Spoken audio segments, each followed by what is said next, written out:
Hello everyone, it's Sandra here, and this is Eat My Shorts. It's been exactly a week. I had promised that I would look into this bin to evaluate whether the migration to the new leaf bedding end of the bin was working, and that this area here was looking processed enough for me to pull it out. I was going to actually pull it out today, but we've decided to go out of town for a few days. And that means I'm going to delay this probably another 3 or 4 days until we're back, which gives me another opportunity to give a quick feeding here, pull as many worms as I can into the new feeding area. And that way, when I pull this bit out, remember, I'm not going to sift it. I'm just going to pull it out and put it into a tote to mature out those castings.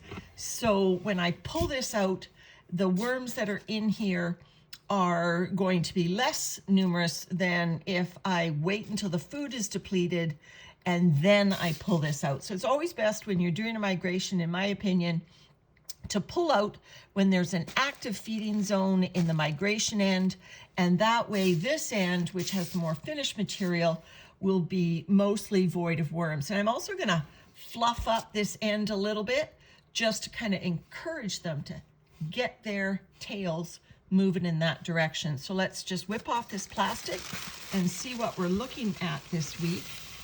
Last week I put the new leaf bedding, well, the maturing leaves, but I put them on the bottom of the feeding zone.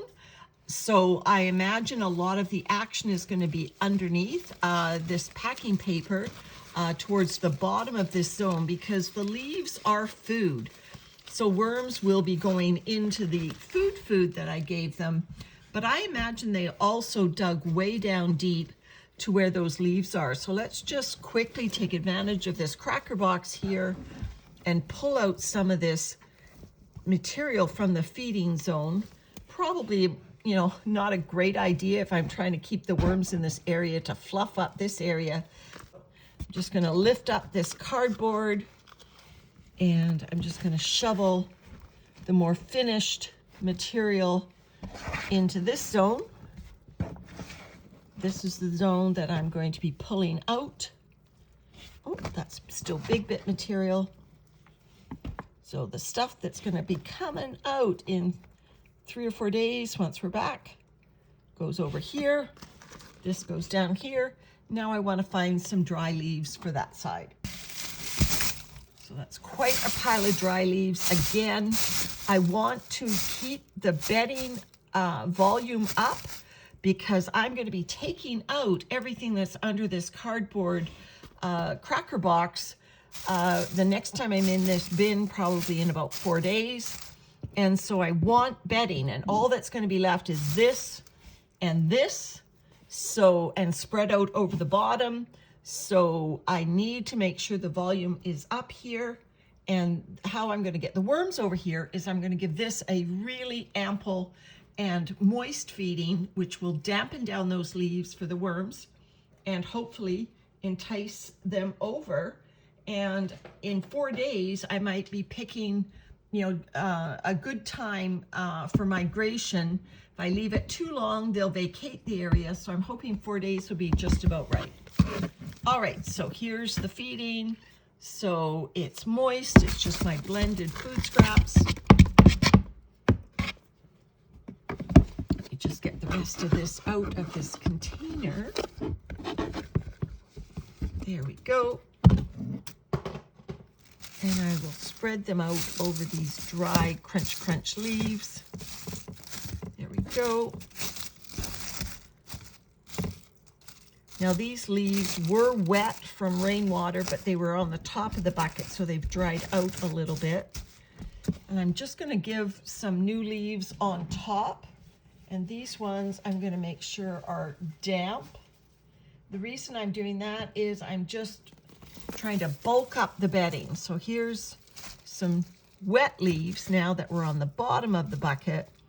The water that's on these will help moisten their leaves that were on the top. So I'm hoping I've got the moisture right.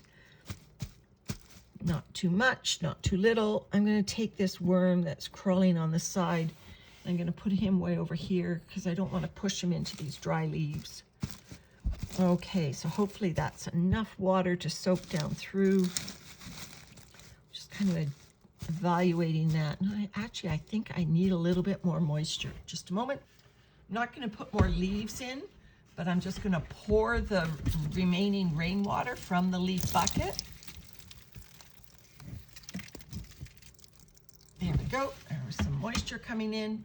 I've only got a few more of the leaves left, but that was just a little bit of rainwater that was on the bottom. So hopefully between that and the moisture that's left over in this bedding, we have judged it right. So now let me just take the cracker box and invert this. Oh, there's some of the big material slid around the edges. Yep, so let me just grab that. So my goal now is to entice the worms over to that new migration area. Hopefully that feeding was enough to bring them over. There's my old shorts waistband sitting there.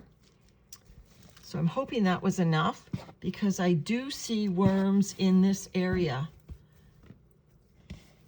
I want them out of here for the most part by the time I get back from my little trip. So let's just now mess up this area and see who's left. As I said last time, this bedding is quite deep. So that's why I'm looking to pull out some of the volume of this bedding so I can start this bin back with just an inch or two of bedding on the bottom of this tote. Yeah, all these castings are going to come out in just a few days. So I'm just stirring this up to basically say to the worms, go on, shoo, shoo. All right, everyone, so what I've done is I've covered up the feeding zone with brown paper to darken it out. I am going to put bubble wrap over the whole thing, but you'll see that the end that I'm trying to encourage the worms to vacate, that just has bubble wrap on it, so it's going to be brighter than this area. Again, hurting the worms in this direction. Fingers crossed. All right, everyone. Bye from Eat My Shorts.